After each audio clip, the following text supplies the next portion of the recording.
जय श्री राम, जय बालाजी महाराज। दोस्तों, प्रिय भक्तों, स्वागत है आप सभी का हमारे चैनल लाइफ चेंजिंग मंत्रों में। प्रिय भक्तों, आज आपको मैं हनुमान जी का एक दिव्य और चमत्कारिक मंत्र सुनाने वाला हूँ, जिस मंत्र का अगर आपने 108 बार जाप या श्रवण कर लिया तो मित्रों आपकी लाइफ चेंज हो जाएगी। इस मंत्र का श्रवण करने मात्र से ही आपके ऊपर हनुमान जी महाराज का हमेशा के लिए आशीर्वाद बना रहेगा।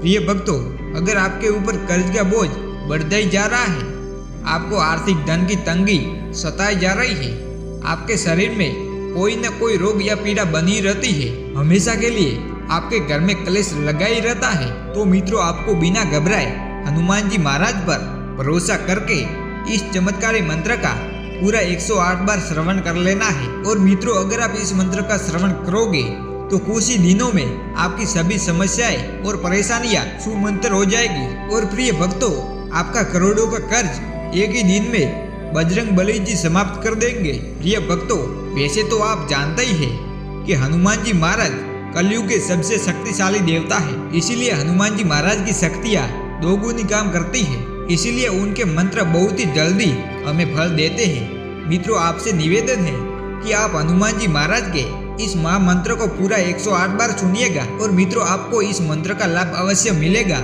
और मित्रों आपसे निवेदन है कि इस वीडियो को जरूरतमंदों के पास शेयर जरूर करिएगा। तो मित्रों चलिए बिना टाइम वेस्ट करते हुए इस महा चमत्कारी मंत्र को सुन लेते हैं। प्रिय भक्तों, हम आशा करते हैं कि आपको इस मंत्र से शीघ्र ही लाभ हो। और मित्रों आप भी कमेंट में जय बजरंगबली लिखकर अपनी उपस्थिति जरूर दिखाइएगा। प्रिय भक्तों, हनुमान जी महाराज का मंत्र कुछ इस प्रकार है। ओम हनुमते नमो नमः। ओम हनुमते नमो नमः।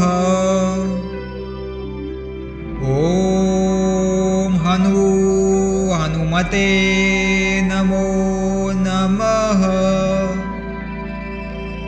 ओम हनुमते नमो नमः। ओम हनुमते नमो नमः। ओम हनुमते नमो नमः। ओम हनुमते नमो नमः। ओम हनुमते नमो नमः। ओम हनुमते नमो नमः। ओम हनुमते नमो नमः। ओम हनुमते नमो नमः।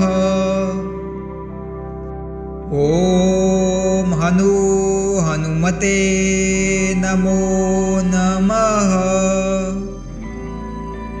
ओम हनुमते नमो नमः। ओम हनुमते नमो नमः।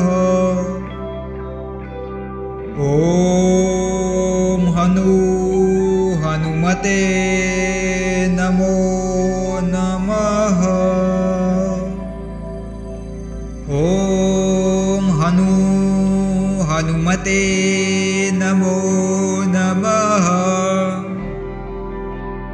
ओम हनुमते नमो नमः।